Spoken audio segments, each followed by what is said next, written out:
Media की गलती है कि वोट जिहाद पे फोकस करती है, अमोल कीर्तिकर के कैंपेन के कमेंट पे फोकस करती है, हिंदुत्व पॉलिटिक्स ने, ये हमारी गलती है। मैं ऐसा नहीं ये हमारी गलती मैं ऐसा नहीं कहूंगा। मैं ये कहूंगा देवेंद्र फडणवीस और शरद पवार के बीच में हम क्यों फंस जाएं? नहीं, मैं आप मेरी बात सुनिए, मैं कहूंगा यू आर को एक्यूज्ड। अब देखिए फडणवीस जी, मुंबई में बैठा हूं, आप अपने शब्दों का प्रयोग बहुत सोच समझ के कीजिए, बुरा न माने। इधर इसी शहर में कई केस में को अक्यूज्ड और अक्यूज नंबर 1 हो चुका हूं। और गर्व के साथ कह सकता हूं बिल्कुल कि मैंने भी 15 दिन तलोजा में काटे हैं। जिसके बाद चीफ जस्टिस ने आकर पूछा कि केस क्या था मेरे खिलाफ, और मैंने कहा कि सिचुएशन ऐसी थी कि मेरे घर के बाहर सचिन वाजे उसी स्कॉर्पियो गाड़ी में मेरे को अरेस्ट करने आए, जिसमें उन्होंने 3 महीने बाद आरडीएक्स डाल के अंबानी के घर के बाहर प्लांट करने की कोशिश की, और मनसुख हिरेन को उसी गाड़ी में मार दिया, और मेरे घर के बाहर उसी गाड़ी को लेकर आए। तो मैं तो हमेशा कहता हूं ये एक चक्र होता है, you know what is right. तो मगर नहीं, को अक्यूज्ड मत कहिए। मुझे बहुत मैं घूम चुका हूं मुंबई के कोर्ट में, अलीबाग के कोर्ट में। मैं इतना ही कहता हूं कि जब भी ये हमारे विरोधी लोग संविधान की बात करते हैं और जब भी ये कहते हैं कि लोकतंत्र का गला घोटा जा रहा है, तो मैं उनको इतना ही कहता हूं कि अर्णव गोस्वामी के केस में हाई कोर्ट और सुप्रीम कोर्ट ने जो रिजल्ट दिया हुआ है उसको एक बार पढ़ लीजिए, तो संविधान का गला कैसा घोटा जाता है और वो किसने घोटा है उस ऑर्डर को पढ़ने के बाद ध्यान में आता है। मुझे तो ऐसा लगता है कि उस ऑर्डर को पढ़ने के बाद एमवीए वालों को तो संविधान पर बोलने का अधिकार ही नहीं है। ये एक मुद्दा है और लॉ एंड ऑर्डर से जुड़ा हुआ भी मुद्दा है।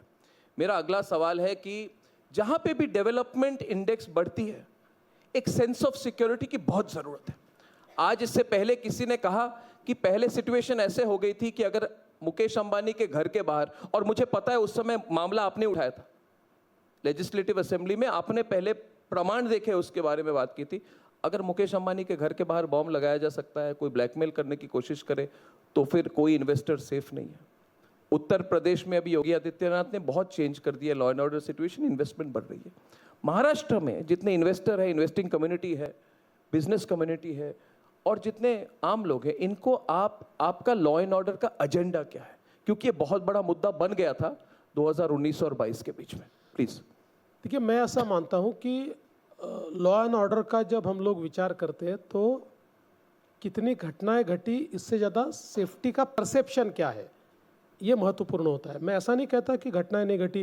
अभी बदलापुर की घटना हमने देखी, बहुत ही खराब घटना घटी थी, पर आप अगर ओवरऑल देखें तो देश में मुंबई एक ऐसा शहर है जो हमारी महिलाओं के लिए रात में जब वो प्रवास करती है तो एक सेफ्टी परसेप्शन है। यहाँ पर महिलाओं के साथ एक अच्छा व्यवहार होता है। कोई भी महिला, मतलब मैं शहरों का कंपैरिजन नहीं करना चाहता, पर आप दिल्ली में देखिए, आप किसी और शहर में देखिए, रात में ट्रैवल करते हुए अपने आप को जितना सेफ नहीं समझती उतना मुंबई में समझती है। मुंबई की एक अपनी वो पहचान है। तो लॉ एंड ऑर्डर तो मैं ऐसा मानता हूँ बहुत ज़रूरी भी है, और इसके ऊपर हम लोगों ने बहुत वर्किंग भी की हुई है। एक प्रकार से मुंबई को सेफ सिटी बनाना या यहाँ पर एक अर्ली रिस्पॉन्स सिस्टम हम तैयार कर पाए, इस प्रकार का प्रयास भी हमने किया है। और मुझे लगता है कि आपने बहुत सही बात कही कि इन्वेस्टमेंट ये एक ऐसा इंडिकेटर होता है कि जिसमें सेफ्टी परसेप्शन क्या है इसका प्रमाण हमको मिलता है।